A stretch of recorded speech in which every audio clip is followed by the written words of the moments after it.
আসসালামাইকুম, কেমন আছো সবাই? এমসিকিউ হ্যাক্সের আজকের সিরিজটা হচ্ছে আমরা বৃত্ত নিয়ে সাজিয়েছি। বৃত্ত খুবই গুরুত্বপূর্ণ একটি অধ্যায়। এই অধ্যায়ের অনেক ম্যাথ আছে যেগুলো হচ্ছে খুবই সমস্যা করে ছাত্রছাত্রীদের জন্য। তো সেই কঠিন কঠিন বিষয়গুলো কিভাবে সহজে করা যায়, আমি মনে করি আজকের ভিডিওটা দেখলে তোমাদের এই বৃত্তের এমসিকিউতে আর কোনো সমস্যা হবে না ইনশাআল্লাহ। তো শুরু করা যাক। প্রথম প্রশ্নটা হচ্ছে বৃত্তের অন্তর্লিখিত এবিসিডি চতুর্ভুজের এ কোণ হচ্ছে 70 ডিগ্রি হইলে সি কোণ কত? দেখো, বৃত্তে অন্তর্লিখিত একটা চতুর্ভুজ, চতুর্ভুজটা কি? এবিসিডি চতুর্ভুজ। আমি যদি একটু দেখাই, দেখো একটা বৃত্তের মধ্যে মনে করো এরকম একটা চতুর্ভুজ আছে যার এ কোণ সমান কত? এ কোণ সমান 70 ডিগ্রি। একটা কথা মাথায় রাখবে যে বৃত্তের মধ্যে যদি কোনো চতুর্ভুজ যদি আঁকানো থাকে বা বৃত্তে অন্তর্লিখিত যদি চতুর্ভুজ হয়, তাহলে সেই চতুর্ভুজের বিপরীত কোণের যোগফল সবসময় 180 ডিগ্রি হয়। মানে বিপরীত কোণ দ্বয় যোগ করলে কত হবে? 180 হবে। তাহলে দেখো এ কোণের বিপরীত কোণ কোনটা? সি কোণ। এ কোণ যদি 70 হয় তাহলে সি কোণ কত হবে? 110 হবে না? কারণ বৃত্তে অন্তর্লিখিত চতুর্ভুজের বিপরীত কোণ দ্বয়ের যোগফল কত? 180 ডিগ্রি। তাহলে এখানে 70 যদি এ কোণ হয়, সি কোণ কত হবে? এই যে দেখো 110 হবে। ওই যে দেখো অপশন 110 হবে। ওকে, তারপরে বলছে 7 সেন্টিমিটার ও 11 সেন্টিমিটার ব্যাসার্ধ বিশিষ্ট দুইটি বৃত্ত পরস্পর বহিঃস্পর্শ করলে কেন্দ্রদ্বয়ের মধ্যবর্তী দূরত্ব কত সেন্টিমিটার? আচ্ছা, দুইটা বৃত্ত কি করবে? বহিঃস্পর্শ করবে। আচ্ছা, আমরা যদি একটু আঁকি, দেখো আমাদের এখানে দুইটা বৃত্ত বলেছে, একটা 7 সেন্টিমিটার এবং 11 সেন্টিমিটার ব্যাসার্ধ বিশিষ্ট। তো এইটা একটা বৃত্ত 7 সেন্টিমিটার আর এইটা হচ্ছে 11 সেন্টিমিটার ব্যাসার্ধ। ঠিক আছে, এখন বলছে তারা বহিঃস্পর্শ করছে। এই দেখো ঠিক এইভাবে বহিঃস্পর্শ করছে। ঠিক আছে, এখন তারপরে প্রশ্ন চাইছে যে কেন্দ্রদের মধ্যবর্তী দূরত্ব কত? মানে এই যে একটা সেন্টার মনে করো C1 আর একটা সেন্টার C2, তো এই C1 থেকে C2 দূরত্ব কত বলো তো? কত হবে? এর ব্যাসার্ধ কত? 7, এর ব্যাসার্ধ কত? 11। তাহলে 7 আর 11 কত হবে? 18। জাস্ট 18, জাস্ট ব্যাসার্ধ দুইয়ের যোগফল। তাহলে একটা কথা মাথায় রাখবে, যদি হচ্ছে দুইটা বৃত্ত বহিঃস্পর্শ করে তাহলে তাদের কেন্দ্রদ্বয়ের মধ্যবর্তী যে হচ্ছে গিয়ে দূরত্ব, সেই দূরত্বটা হবে ব্যাসার্ধ দুইটার কি? ব্যাসার্ধ দুইটার যোগফল। তাহলে দুইটা বৃত্ত বহিঃস্পর্শ করলে তাদের কেন্দ্রদ্বয়ের মধ্যবর্তী দূরত্ব হবে ব্যাসার্ধ দ্বয়ের যোগফল। ওকে, আচ্ছা তাহলে এর आंसर হবে 18। তারপরে বলছে স্পর্শ বিন্দুতে স্পর্শকের উপর লম্ব কোণটি দিয়ে যায়। একদম সহজ কথা। আচ্ছা দেখো তো, এই যে স্পর্শ বিন্দু কোনটা? স্পর্শ বিন্দু কোনটা বলো তো? এই যে এইটা না? এই যে এইটা কিন্তু স্পর্শ বিন্দু। এই যে এটা হচ্ছে স্পর্শ বিন্দু। তো স্পর্শ বিন্দুতে স্পর্শকের উপর লম্ব, স্পর্শক কোনটা? এই যে এ বি হচ্ছে কি? এ বি স্পর্শক। এই এ বি স্পর্শকের উপর লম্ব কোনটা? দেখো তো, এই যে এইটা না? এই ব্যাসার্ধটা লম্ব না? এটা লম্ব। এখন বলছে উপর লম্ব কোনটি দিয়ে যায়? কি দিয়ে যায়? কেন্দ্র দিয়ে যায়। এই দেখো স্পর্শকের উপর অঙ্কিত লম্ব কি দিয়ে যাবে? অঙ্কিত লম্ব কেন্দ্র দিয়ে যাবে। এই যে এই যে সেন্টার, এই যে কেন্দ্র দিয়ে যাবে। বুঝতে পারছি? ওকে, তারপরে বলছে যে হচ্ছে দেখো এই যে চিত্রটা দেওয়া আছে এরকম। ঠিক আছে, এই চিত্র দিয়ে বলছে 4 থেকে 6 নং প্রশ্নের উত্তর দাও। তো এইখানে দেখো প্রথম প্রশ্ন কি বলছে যে ও ই এ কোণের মান কত? ও ই কোণটা দেখো তো, ও ই এ। এখন বলো তো এই যে ও ই এ এই কোণের মান কত? এই দেখো এখানে সমকোণ চিহ্ন দেওয়াই রয়েছে। তার মানে কত? এটা 90 ডিগ্রি না? কারণ সমকোণ চিহ্ন কিন্তু দেওয়াই আছে। এই যে দেখো প্রশ্নে সমকোণ চিহ্ন দেওয়া আছে। তাহলে আমি সহজেই বলতে পারতেছি ও ই কোণের মান কত? 90 ডিগ্রি। একদম সহজ প্রশ্ন। আচ্ছা, তারপরে কি? তারপরে 5 নম্বরে বলছে কি ও ই সমান 3 সেন্টিমিটার। দেখো ও ই কোনটা? ও ই, এই যে এই কেন্দ্র থেকে ই পর্যন্ত হচ্ছে 3 সেন্টিমিটার। তারপর বলছে এ ই হচ্ছে 4 সেন্টিমিটার। এই কত? এই যে এ থেকে ই, এটা হচ্ছে 4 সেন্টিমিটার। আর এটা কত? এটা হচ্ছে 3 সেন্টিমিটার। তারপরে বলছে কি যে ও সি এর মান কত? ও সি কোনটা? এই যে ও থেকে সি, এইটার মান কত? এখন একটা জিনিস দেখো তো, এই যে ও ই এ এইটা একটা সমকোণী ত্রিভুজ না? এই সমকোণী ত্রিভুজের এই অতিভুজটা কত হবে? দেখো এই বাহু হচ্ছে 3, এই বাহু হচ্ছে 4, তাহলে অতিভুজ কত হবে? 5 হবে না? অতিভুজ 5 হবে। ওই যে পিথাগোরাসের যে ত্রয়ী, সেখান থেকে তো আমি বলতে পারতেছি 3 4, এটা হচ্ছে 5 হবে। এবার দেখো তো এই যে ও এ হচ্ছে এই বৃত্তের কি? ব্যাসার্ধ না? আবার দেখো তো ও সি কি? ও সি এই বৃত্তের ব্যাসার্ধ না? তার মানে ও এ আর ও সি কি হবে? সমান হবে। তাহলে ও এ যদি 5 সেন্টিমিটার হয় তাহলে ও সি কত হবে? ও সিও 5 হবে। ক্লিয়ার? তারপরে বলছে এ ই সমান 4 সেন্টিমিটার হলে এ ই, দেখো তো এইটা কত? 4। এই যদি 4 হয় তাহলে সিডি এর উপর অঙ্কিত বর্গের ক্ষেত্রফল কত? মানে এই যে সিডি, এই সিডি বাহুর উপরে তুমি যদি একটা বর্গ আঁকো তাহলে সেই বর্গের ক্ষেত্রফল কত হবে সেটা বের করতে হবে। তো এখন একটা জিনিস দেখো তো, এ বলছে এ বি আর সিডি সমান। এই এ বি আর সিডি হচ্ছে কি সমান। আরেকটা কথা, কেন্দ্র থেকে কোনো জ্যা এর উপর লম্ব আঁকলে সেটা কি হয়, ওই বিন্দুটা হচ্ছে ওই ছেদ বিন্দুটা কি করে ওই জ্যাটাকে দুই ভাগে ভাগ করে। তার মানে দেখো তো কেন্দ্র থেকে এই যে ওইটা কিন্তু এ বি জ্যা এর উপরে লম্ব। তার মানে এই যে ওই আর ইবি এই দুইটা বাহু কি হবে, সমান হবে। আবার দেখো চিহ্ন কিন্তু দেওয়া আছে, বাহুর উপরেই সমান চিহ্ন দেওয়া আছে। তার মানে কি এই আর ইবি হচ্ছে সমান। তাহলে এই যদি 4 সেন্টিমিটার হয় তাহলে ইবি কত হবে, 4 হবে। তাহলে এ বি সমান কত হবে, এ বি সমান 8 হবে। আবার দেখো এ বি আর সিডি কি সমান, তাহলে সিডিও কত হবে, 8 হবে। এখন সিডি কে যদি একটা বর্গের এক বাহু ধরা হয় তাহলে এই বর্গের ক্ষেত্রফল কত হবে, এক বাহু তার স্কয়ার। তার মানে কত, 64। এই যে দেখো 64। ওকে, তারপরের প্রশ্ন দেখো, পরের প্রশ্নে কি বলছে দেখো। এখানে বলছে যে ও কেন্দ্র বিশিষ্ট বৃত্তে, এই যে ও কেন্দ্র বিশিষ্ট বৃত্তে এই ওডি, হ্যাঁ ওডিটা হচ্ছে এ বি এর উপর লম্ব। আচ্ছা, কেন্দ্র থেকে কোনো জ্যা এর উপর লম্ব আঁকলে ওই বিন্দুটা কি করে, ওই লম্বটা কি করে ওই জ্যাটাকে দুই ভাগে ভাগ করে ফেলে। তার মানে এইখানে যে বৃত্তটা দেওয়া আছে, এই যে বৃত্তটা দেওয়া আছে, এই বৃত্ত এইটা হচ্ছে এ বি জ্যা, হ্যাঁ এ বি জ্যা। তো এই এ বি জ্যা এর উপরে ও থেকে এ বির উপরে লম্ব এঁকেছে, এটা হচ্ছে ডি বিন্দু, এটা হচ্ছে ও। তাহলে কি করবে, এই ও ডি এ বি কে দুই ভাগে ভাগ করে ফেলবে। তার মানে এডি আর ডিবি কি হবে, ডিবি কিন্তু সমান হবে। এটা কিন্তু একদম বেসিক কথা, ঠিক আছে। এখন আমাদের কি প্রশ্নে কি চাইছে দেখো, প্রশ্নে বলছে যে হচ্ছে নিচের কোন সম্পর্কটি সত্য। দেখো তো এই যে দেখো এডি আর বিডি কি সমান, এই দেখো এডি আর বিডি সমান। আর এইরকম চিত্র থাকলে, এটা তো সরাসরি জ্যামিতি আছে তাই না, সরাসরি চিত্র থাকলে এইখানে অপশনে কি আছে এইটা যদি মিলাও তাহলে দেখবে যে কি হবে, এডি আর বিডি সমান হবে। অপশন মিলানো লাগবে না, তুমি সহজেই বুঝতে পারবে যে এখানে কি সম্পর্ক হবে। যেহেতু লম্ব তার মানে কি হবে, এই এডি আর বিডি কি সমান হবে, এটাই প্রথম শর্ত। তারপর বলছে এ কোণ হচ্ছে 45 ডিগ্রি, মানে এই যে এ কোণটা হচ্ছে কত, এ কোণটা 45 ডিগ্রি, এ কোণ হচ্ছে 45 ডিগ্রি। তারপরে প্রশ্ন চাইছে যে বিওডি কোণ কত, বিওডি তার মানে এই কোণ চাইছে। এখন একটা জিনিস দেখো তো, এই যে দুইটা ত্রিভুজ এখানে আছে, একটা হচ্ছে এ ও ডি আর একটা হচ্ছে বি ও ডি। এই দুইটা ত্রিভুজ কিন্তু সমান, মানে সর্বসম ত্রিভুজ। কি ত্রিভুজ, সর্বসম ত্রিভুজ। নয়তো দেখো যে এই বিডি আর এডি সমান, আবার ও বি আর ও এ সমান। কেন, কারণ তারা একই বৃত্তের ব্যাসার্ধ। আবার ও ডি তো সাধারণ বাহু। তাহলে এই তিনটা ত্রিভুজ কি হবে, সর্বসম হবে। তার মানে এদের প্রত্যেকের সিমিলার কোণগুলো কি হবে, সমান হবে। তো এই কোণটা কি, এই কোণটাই সমকোণের বিপরীত কোণ না, সমকোণের বিপরীত কোণ। তাহলে এইখানে সমকোণের বিপরীত কোণ কোনটা দেখো তো, এইটা। এখন আমি একটা জিনিস জানি যে সমকোণী ত্রিভুজের হচ্ছে গিয়ে এই সমকোণটা হচ্ছে কত, 90 ডিগ্রি, আর বাকি দুইটা কোণের যোগফল কত, 90 ডিগ্রি। তো এখন একটা কোণ যদি 45 হয় তাহলে বলো তো আরেকটা কোণ কত হবে, 45 হবে। এবার এ কোণটা যদি 45 হয় তাহলে এ ও ডি কত হবে, 45। আবার আমরা বলতেছি কি যে এই দুইটা ত্রিভুজ সর্বসম, তাহলে বি কোণটাও 45 হবে, আবার এই যে বি ও ডি কোণটাও কত হবে, 45 হবে। ওকে, 45। তারপর হচ্ছে চিত্রে ও কেন্দ্র বিশিষ্ট বৃত্তে, এই ও কেন্দ্র বিশিষ্ট যে বৃত্তে একটা দেওয়া আছে, হ্যাঁ এই বৃত্তে এম আর ইকুয়াল টু হচ্ছে আর এন ইকুয়াল টু কত, 8 সেন্টিমিটার। এম আর কত, এই যে এম আর এটা হচ্ছে কত, 8 সেন্টিমিটার। এইটুকু কত, 8 সেন্টিমিটার। কেন, এই যে লম্ব আঁকছি, তাহলে এই দুটো সমান। এবং ও আর হচ্ছে 6 সেন্টিমিটার, এই যে ও থেকে আর এইটুকু কত, 6 সেন্টিমিটার। এবার বলছে ও এম সমান কত, ও এম, এই যে মানে ও এমটা কত সেটা বের করতে হবে। এখন দেখো তো এই যে সমকোণী ত্রিভুজ, এই যে বৃত্তের যে সমকোণী ত্রিভুজ, এখানে একটা বৃত্ত আছে, এই বৃত্তের এইটা হচ্ছে এম আর, হ্যাঁ এম আর। এইখান থেকে এর উপর একটা লম্ব আঁকছি, সেটা কত, ও সরি এটা হচ্ছে এম এন, এটা হচ্ছে এম আর। তাহলে এইটা হচ্ছে এই অতিভুজটা বের করতে হবে, এটা হচ্ছে 8। আর এই যে ও আরটা সমান কত, ও আরটা হচ্ছে 6। তাহলে এই যে সমকোণী ত্রিভুজ ও আর এম, এই ও আর এম, এই দেখো তো এই যে ও আর এম সমকোণী ত্রিভুজ, এই সমকোণী ত্রিভুজের দেখো এক বাহু 6 এক বাহু 8। তাহলে এই বাহুটা কত হবে, এই বাহুটা কত হবে, অবশ্যই 10 হবে। কত হবে, 10 হবে। তাহলে কত, এই যে 10, অ্যান্সার কত, 10 আছে না, এই যে 10।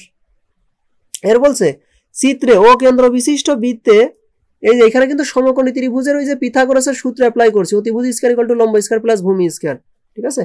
6 8 এর সাথে 10 হয়, এটাকে তো মনে হয় সবার জানা আছে। এবার এই যে 10 নম্বর চিত্রটা দেখো, 10 নম্বর চিত্রটা একটু ভালো করে খেয়াল করো। বলছে যে এই চিত্রে ও কেন্দ্র বিশিষ্ট যে বৃত্ত আছে, হ্যাঁ ও কেন্দ্র বিশিষ্ট যে বৃত্তটা আছে এই বৃত্তের এ ও বি সমান কত, এই যে এ ও বি, এই যে উপরের এই কোণটা কত 4x, বলতে এ সি বি হচ্ছে কত এ সি বি, অর্থাৎ এই কোণটা কত এক্স কোণ। ওই যে এ সি বি বলতে কোণ বুঝতে পারছো, এই যে এইটা হচ্ছে এক্স, আর এই যে এইটা হচ্ছে 4x। এবার বলছে এক্স এর মান কত আছে, একটা জিনিস বলো তো, একটা জিনিস দেখো তো, সেটা হচ্ছে এই যে পুরো কোণটা, এই পুরো কোণটার মান কত। আমি একটু চিত্র আঁকাই, এই যে দেখো চিত্রটা আমি আঁকছি। হ্যাঁ, এখন বলছে যে এই যে একটা জিনিস দেখো, এটা বলছে যে এই কোণটা, এই যে এ ও বি, এই কোণটা হচ্ছে কত, এই কোণটা হচ্ছে 4x। আর এখন একটা জিনিস তোমরা কিন্তু জানো, এই যে এই কোণটা বলে দিছে কত, এই কোণটা কিন্তু x বলে দিছে। আচ্ছা একটা জিনিস খেয়াল করো তো, এই যে এ বি, হ্যাঁ এই যে এ বি চাপের উপরে এইটা, এই যে এ ও বি, এই কোণটা কি, এই কোণটা একটা হচ্ছে কি কোণ, এই কোণটা হচ্ছে কেন্দ্রস্থ কোণ। আর এই যে এ সি বি, এই কোণটা একটা বৃত্তস্থ কোণ না, বৃত্তস্থ কোণ। আমরা জানি বৃত্তস্থ কোণের থেকে কেন্দ্রস্থ কয় গুণ হয়, 2 গুণ হয়। তার মানে এই যে এ ও বি, এই ভিতরেরটা এইটুকু হচ্ছে কত হবে 2x হবে। এখন একটা জিনিস বলো তো, এই যে পুরো একবার যদি আমি ঘুরি, এই পুরো কোণটা কত হবে 360 ডিগ্রি না, 360 ডিগ্রি হবে। এখন উপরের ভাগ দেখো 4x, নিচের ভাগ কত 2x, তাহলে মোট মিলে কত হবে 4x প্লাস 2x হবে না। এই 4x আর 2x এর যোগফল কত হবে 360 হবে না। হ্যাঁ, তাহলে 6x ইকুয়াল টু কত হবে 360, তাহলে x ইকুয়াল টু কত হবে 360 ভাগ 6, 360 ভাগ 6 করলে কত হয়, বলো 360 ভাগ 6 করলে কত হয়, কত 60 না, 636 এর ভিতরে কয়বার যাবো, সরি 636 এর ভিতরে, হ্যাঁ কত 60 হয়, তাই তো, হ্যাঁ 60, তাহলে হচ্ছে 60 এর অ্যান্সার। তারপরের প্রশ্ন দেখো, বলছে বৃত্তের উপচাপে অন্তর্লিখিত কোণ হচ্ছে স্থূলকোণ। উপচাপ বলতে কি, উপচাপ বলতে একটা ছোট একটা চাপ, যেমন মনে করো যে এইটা একটা আর এইটা একটা চাপ, হ্যাঁ এ বি।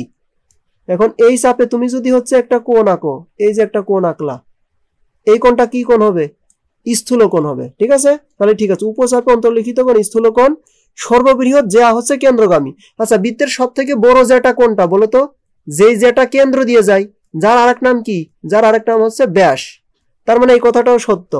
এবার বলছে উপরস্থ কোন বিন্দুতে 2টি স্পর্শক আঁকা যায়, উপরস্থ কোন বিন্দুতে 2টি স্পর্শক আঁকা যায়। আচ্ছা বৃত্তের উপরে অবস্থিত কোন বিন্দু থেকে কি 2টা স্পর্শক আঁকা যায়, যায় না।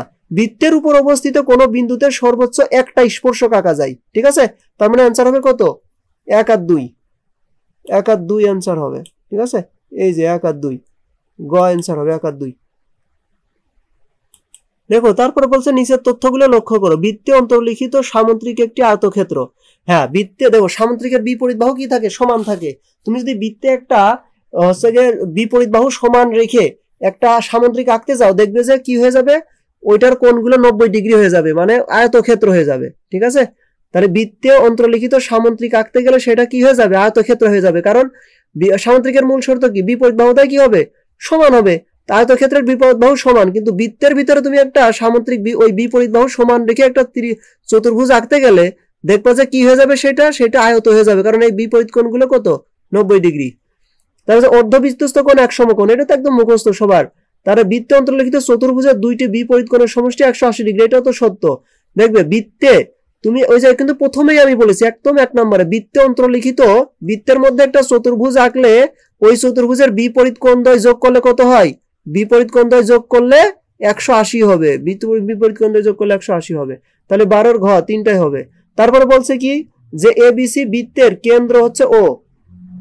দেখো এই চিত্রটা খেয়াল করো, বলছে কি এবিসি বৃত্তের কেন্দ্র হচ্ছে ও, এই যে কেন্দ্র হচ্ছে ও, এবং ডি হচ্ছে এ বিজয় এর মধ্যবিন্দু, এই যে ডিটা হচ্ছে এ বিজয়ের মধ্যবিন্দু। বলছে এ ও ডি কোণ কত, এ ও ডি এই কোণটা কত, এই যে এ ও ডি এই কোণটা কত বের করতে হবে। এখন একটা জিনিস খেয়াল করো, এই যে এ বি চাপের উপরে দেখো এ ও বি একটা কেন্দ্রস্থ কোণ, আর এই যে এ সি বি এটা কি বৃত্তস্থ কোণ। আমরা জানি বৃত্তস্থ কোণের থেকে কেন্দ্রস্থ কোণ কয় গুণ হয়, 2 গুণ হয়। তার মানে এই যে এ ও বি কোণ, এই যে এ ও বি কোণ, এই কোণটা কত হবে 100 ডিগ্রি হবে, এই কোণটা 100 ডিগ্রি হবে, বুঝতে পারছি। এইবার দেখো এই যে বিডি আর এডি এই বাহুদ্বয় কি, এই বাহু দুটো কিন্তু সমান। তো দুইটা ত্রিভুজের বাহু যদি সমান হয় তাহলে তাদের বিপরীত কোণও কি হয়, সমান হয়।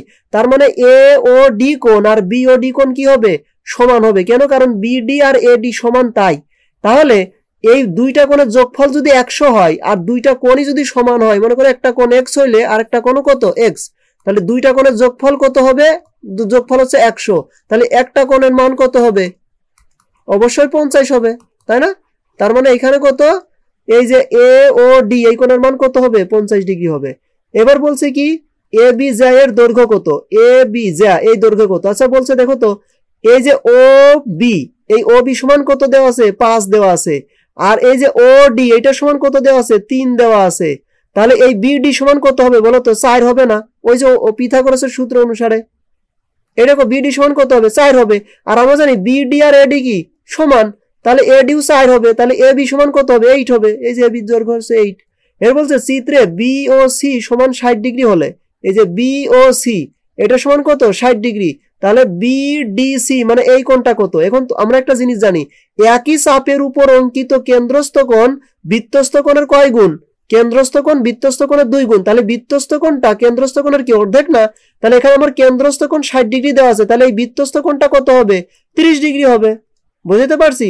একই চাপের উপর অঙ্কিত কেন্দ্রস্থ কোণ বৃত্তস্থ কোণের কয় গুণ, 2 গুণ।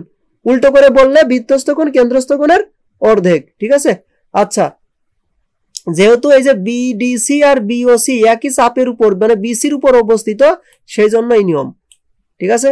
তারপরে বলছি এই যে এক্স, এক্স কোণটা হচ্ছে 30 ডিগ্রি। এক্স কোণটা কত ডিগ্রি, এক্স কোণটা হচ্ছে 30 ডিগ্রি হলে এক্স এর প্রবৃদ্ধ কোণ ও সম্পৃক্ত কোণের পার্থক্য কত। দেখো এক্স কোণটা কত, 30 ডিগ্রি। আচ্ছা তাহলে এক্স এর প্রবৃদ্ধ কোণ বলতে কি বাকিটা, এই পুরো কোণটা কত হবে বলো তো, পুরো কোণটা হচ্ছে কি কত, এই যে 30 থেকে 360 থেকে 30 বাদ দাও, তাহলে কত হবে, 330 মাইনাস 360 মাইনাস 30, তাহলে কত, 330। এই 330 হচ্ছে প্রবৃদ্ধ কোণ। এবার 30 ডিগ্রি কোণের সম্পর্ক কোণ কত বলো তো, দুইটা কোণের যোগফল 180 হলে তাদেরকে আমরা পরস্পরের সম্পর্ক বলি। তো একটা যদি 30 ডিগ্রি হয় তাহলে আরেকটা কত ডিগ্রি হবে, 150 ডিগ্রি হবে। তার মানে 30 ডিগ্রির সম্পর্ক কোণ হচ্ছে 150 ডিগ্রি। এখন আমাকে বলছে এই 330 মানে প্রবৃদ্ধ কোণ আর সম্পর্ক কোণের হচ্ছে বিয়োগফল কত। তাহলে ওই 330 মাইনাস হচ্ছে 150 কত হয়, 180 হয় না? বিয়োগ করলে কত হয়, 180। এই যে 180। এবার বলছে 10 সেন্টিমিটার ও 6 সেন্টিমিটার ব্যাসের দুইটি বৃত্ত পরস্পরকে অন্তঃস্পর্শ করলে তাদের কেন্দ্রদ্বয়ের দূরত্ব কত। আচ্ছা বলছে এখানে কিন্তু ব্যাস দেওয়া আছে, তাহলে এদের ব্যাসার্ধ কত হবে, এইটার ব্যাসার্ধ হবে 5 আর এইটার ব্যাসার্ধ হবে কত, 3। তাহলে এই 5 আর 3 ব্যাসার্ধ বিশিষ্ট দুইটা বৃত্ত কি করতেছে, দুইটা বৃত্ত হচ্ছে অন্তঃস্পর্শ করতেছে। দেখো এই যে চিত্রটা, মানে এখানে যে কথাটা বলছে সেটা চিত্র আঁকছি। দুইটা বৃত্ত কি করছে, অন্তঃস্পর্শ করছে। এখন বড়টার ব্যাসার্ধ কত, 5 আর ছোটটার ব্যাসার্ধ কত, 3। এখন বলছে এই দুইটার কেন্দ্রের মধ্যবর্তী যে তাহলে পার্থক্য, সেই পার্থক্য কত। তাহলে দেখো তো আমি যদি 5 থেকে 3 বিয়োগ করে দিই তাহলে কি পাবো, এই দুইজনের C1 আর C2 মাঝখানে যেই কেন্দ্রের যে পার্থক্য সেটা পাবো না, সেটা কত হবে, 2 হবে না? এই যে দেখো এইটুক কত হবে, এইটুক কত হবে, 2 হবে না, 2 হবে। তার মানে একটা কথা মাথায় রাখবা, অন্তঃস্পর্শ করলে ব্যাসার্ধ দুইটা বিয়োগ করলেই, মানে বড়টা থেকে ছোটটা বিয়োগ করলেই তুমি কি পেয়ে যাবা, কেন্দ্রদের মধ্যবর্তী দূরত্ব পেয়ে যাবা। আর বহিঃস্পর্শ করলে কি করতে হবে, বহিঃস্পর্শ করলে হচ্ছে কি করতে হবে, যোগ করতে হবে। কেন্দ্রদের মধ্যবর্তী দূরত্ব বের করতে হলে যোগ করতে হবে। জাস্ট এই দুইটা কথা মাথায় রাখবা, তাহলে হচ্ছে এটা হচ্ছে কত হবে, 2 হবে। তারপরের প্রশ্ন দেখো, বলছে যে এ বি সি ডি বৃত্তে, হ্যাঁ এ বি সি ডি এই বৃত্তে এই যে ডি কোণ, এডিসি কোণ, এডিসি কোণ কোন কোণ, এই যে এডিসি কোণ আর এ বি সি কোণ, এ বি সি কোণ কত, এ বি সি কোণ, এই দুইটা সমান। এই দুইটা কি সমান হবে না? কেন সমান হবে না? এই যে দেখো দেখেই বোঝা যাচ্ছে একটা স্থূল কোণ আর একটা সূক্ষ্ম কোণ, এই দুইটা সমান হবে না। তার মানে 1 নম্বর হবেই না, ঠিক আছে? 1 নম্বর কি হবেই না। আরেকটা মানে আরো একটা লজিক আছে কেন হবে না। এই যে একটা জিনিস দেখো তো, ইজিসের ক্ষেত্রে এ ও সি, এই এ ও সি থেকে এডিসিটা কতটুক হবে, হাফ হবে না? এ ও সি যতটুক এই এডিসি তার অর্ধেক হবে। কেন, কারণ এডিসি হচ্ছে বৃত্তস্থ কোণ, এ ও সি এর সাপেক্ষে কি বৃত্তস্থ কোণ। আবার দেখো এই যে এ ও বি, এই যে এ বি সি এটা একটা কি, এটা কিন্তু একটা কি, এটা একটা কিন্তু চতুর্ভুজ। যেই চতুর্ভুজ দেখো এ বি সি চাপের উপরে দেখো এ বি সি কোণ রয়েছে, তো এটা কি স্থূল কোণ হবে না? আচ্ছা অত ঝামেলা করার দরকার নেই, একদম দেখেই তো বোঝা যাচ্ছে যে এই ডি কোণ আর বি কোণ হচ্ছে কি সমান না, প্যারা নেওয়ার দরকার নেই, আমি তো কঠিনে গেলাম না, জাস্ট সিম্পল ভাবে বলে দিলাম। আচ্ছা তারপরে দেখো বলছে যে এডিসি কোণ, এই যে এডিসি কোণ এই কোণটা কি এ ও সি কোণের কি অর্ধেক, তো এই কথা তো সত্য, এ ও সি কোণের অর্ধেক। তারপরে কি বলছে যে এডিসি কোণ যোগ এ বি সি কোণ, মানে এই এডিসি কোণ আর এবিসি কোণ যোগ করলে কত 180 ডিগ্রি, ঠিকই তো, কারণ এটা কি দেখো তো এ বি সি ডি একটা চতুর্ভুজ না, আর বলেছে কি বৃত্তে অন্তর্লিখিত চতুর্ভুজের বিপরীত কোণ দ্বয় যোগ করলে কত হবে 180 হবে, তাহলে বি আর ডি দেখো বিপরীত কোণ, দুইটা যোগফল কত 180, 2 আর 3 হবে आंसर, তাহলে 2 আর 3 ওকে। তারপরে কত নাম্বার 19 নাম্বার বলছে কি, বলছে যে বৃত্তের যে কোনো জ্যা এর হচ্ছে লম্ব দ্বিখণ্ডক কেন্দ্রগামী, বৃত্তের যে কোনো জ্যা এর লম্ব দ্বিখণ্ডক কি হয় কেন্দ্রগামী হয়, এই কথা কিন্তু সত্য। ওই যে একটু আগে কিন্তু আমরা দেখছিলাম মনে আছে যে একটা বৃত্তের জ্যা যে কোনো জ্যা এর লম্ব দ্বিখণ্ডক, যে কোনো জ্যা এর লম্ব দ্বিখণ্ডক কি হবে, এই যে যেমন এইটা দেখো, এই যে এ বি জ্যা এর লম্ব দ্বিখণ্ডক কে ছিল, এই যে ও ডি ছিল, তাহলে ডি কি করেছিল এ বি কে দুই ভাগে ভাগ করেছিল, বুঝতে পারছি, লম্ব দ্বিখণ্ডক হচ্ছে কেন্দ্রগামী, এই যে দেখো কেন্দ্রগামী। হ্যাঁ আচ্ছা তারপরে কি বৃত্তে অন্তর্লিখিত সামুদ্রিক একটি আয়ত, এটা তো আগেই বলে এসেছি, কেন্দ্রস্থ কোণ 60 হলে বৃত্তস্থ কোণ কত হবে 120 হবে, কেন্দ্রস্থ কোণ 60 হলে বৃত্তস্থ কোণ তার অর্ধেক হবে না 30 হবে, তার মানে 1 আর 2 সঠিক, 3 নাম্বার ভুল, 1 আর 2 সঠিক। তারপরে হচ্ছে আমরা তারপরে কি আছে দেখি, তারপরে বলছে যে এবিসি ত্রিভুজের বি কোণ আর সি কোণের সমদ্বিখণ্ডক দ্বয় পি বিন্দুতে ও বহির্খণ্ডক দ্বয় ও কিউ বিন্দুতে মিলিত হলে বিপিসি কিউ বিন্দু সাইডটি কি রূপ হবে। আচ্ছা আমি একটু চিত্রটা দেখাই, দেখো এইখানে যেটা বলছে যে এই দেখো সেই চিত্রটা এবিসি ত্রিভুজ, এই ত্রিভুজের এই বি কোণের সমদ্বিখণ্ডক আর সি কোণের সমদ্বিখণ্ডক হচ্ছে পি, হ্যাঁ এই যে বি আর সি এর সমদ্বিখণ্ডক দ্বয় হচ্ছে কত পি, আর এদের এই বি আর সি কে মানে এ বি বাহু আর এই এসি বাহু মানে এটাকে যদি হচ্ছে কি বর্ধিত করা যায়, তাহলে এই বি কোণ আর সি কোণের যে বহিস্থ কোণ হয়, এই বিসির যে হচ্ছে বহিস্থ কোণের যে সমদ্বিখণ্ডক সেটা মিলিত হয় কোন বিন্দুতে কিউ বিন্দুতে। এখন বলতেছে এই বি পি সি কিউ এই সাইডটা বিন্দু কি রূপ, এই সাইডটা বিন্দু কি রূপ, এই সাইডটা বিন্দু হবে হচ্ছে একটা সমবৃত্ত, কি বৃত্ত সমবৃত্ত, কেন কারণ এরা একই বৃত্তের উপরে অবস্থিত, এরা কি হবে একই বৃত্তের উপর অবস্থিত। তুমি দেখো এই যে বিসি বাহু না, বিসি বাহুর যদি মধ্যবিন্দু নির্ণয় করা যায়, ওই মধ্যবিন্দুকে কেন্দ্র করে যদি এই যে ওই মধ্যবিন্দুকে যদি ও ধরো, এই ও কে কেন্দ্র করে ও সি সমান ব্যাসার্ধ নিয়ে একটা যদি বৃত্ত আঁকা যায়, হ্যাঁ অথবা এই ও সি অথবা ও বি এর সমান করে যদি একটা বৃত্ত আঁকা যায়, একটা চাপ নিয়ে যদি একটা বৃত্ত আঁকা যায়, তাহলে ওই বৃত্তটা এই সাইডটা বিন্দু দিয়ে যাবে, ওই বৃত্তটা কি দিয়ে যাবে এই সাইডটা বিন্দু দিয়ে যাবে, ঠিক আছে আমি আঁকাইতে পারলাম না ভালো করে, আচ্ছা এরকম হবে, তাহলে এটা হবে কি বৃত্ত সমবৃত্ত। তারপর বলছে পি কিউ আর এস সামুদ্রিকটির ও কেন্দ্র বিশিষ্ট বৃত্তে অন্তর্লিখিত হলে প্রত্যেকটি কোণের মান কত। আচ্ছা বলেছি যে সামুদ্রিক যদি বৃত্তে অন্তর্লিখিত হয় তাহলে সেটা কি হয়ে যায় আয়ত হয়ে যায়, আর আয়তের প্রত্যেক কোণের মান কত 90 ডিগ্রি, তার মানে এখানে প্রত্যেকটা কোণের মান কত হয়ে যাবে 90 হয়ে যাবে। তারপরে বলছে দুইটা বৃত্ত পরস্পরকে বহিস্থভাবে স্পর্শ করলে তাদের ব্যাসার্ধ এত হলে তাদের কেন্দ্রদের মধ্যবর্তী দূরত্ব কত, এটা কিন্তু আগেও করানো হয়েছে, 5 আর 6 কত 11 হবে, বহিস্থভাবে হইলেই কেন্দ্রদের কি হবে যোগফল হবে। এবার দেখো এটা বলছে যে এই চিত্রে ও কেন্দ্রিক বৃত্তে পি এ, হ্যাঁ এই যে পি এ আর হচ্ছে কিউ এ, এই যে কিউ এ এই দুইটা কি স্পর্শক হইলে এক্স এর মান কত। এখন দেখো এই যে পি এর দৈর্ঘ্য কত দেওয়া আছে 3x + 7, আর কিউ এর দৈর্ঘ্য কত দেওয়া আছে 4x + 1। আমরা জানি একটা বিন্দু থেকে ওই বৃত্তের উপর দুইটা স্পর্শক রাখলে এই পি এ আর হচ্ছে এ কিউ কি হয় সমান হয়, পি আর এ কিউ কি হয় সমান হয়, তাহলে আমি বলতে পারি না যে 4x + 1 = 3x + 7 এই দুইটা কি হবে সমান হবে, কারণ ওই যে এ পি আর হচ্ছে কি পি কিউ কি সমান, তাহলে দুইটা বাহুর দৈর্ঘ্য সমান হবে, তাহলে 4x - কত 3x = 7 - 1, তাহলে কত হবে x = কত 6, x = এই যে 6। এবার বলছে যে এবিসি চাপের দৈর্ঘ্য s একক হলে এই যে এবিসি এইটুক চাপের দৈর্ঘ্য কত, এইটুক চাপের দৈর্ঘ্য হচ্ছে এবিসি চাপের দৈর্ঘ্য s, বৃত্তটির পরিধি কত, তাহলে দেখো তো এটা কি এই দেখো এসি কি এসি হচ্ছে বৃত্তের ব্যাস, আর ব্যাস মানে কি অর্ধবৃত্ত, তাহলে এবিসি হচ্ছে অর্ধবৃত্তের হচ্ছে গিয়ে অর্ধবৃত্তের কি হচ্ছে গিয়ে যেই দৈর্ঘ্য সেইটা, মানে চাপ অর্ধবৃত্তের যে চাপের দৈর্ঘ্য, অর্ধচাপের দৈর্ঘ্য হচ্ছে এস। তাহলে আর বাকি অর্ধচাপ কত হবে? আর বাকি অর্ধচাপ মিলে তো পুরো বৃত্ত হবে, আর পুরো বৃত্তের হচ্ছে যে চাপ সেটাকে আমরা কি বলি? পরিধি বলি। তাহলে পরিধি হবে কত? এস প্লাস এস সমান সমান কত? 2s। বুঝতে পারছি? কারণ অর্ধেক চাপের দৈর্ঘ্য কত? এস। তাহলে আর বাকি অর্ধেক কত? বাকি অর্ধেক এস। আর এস এস মানে কি?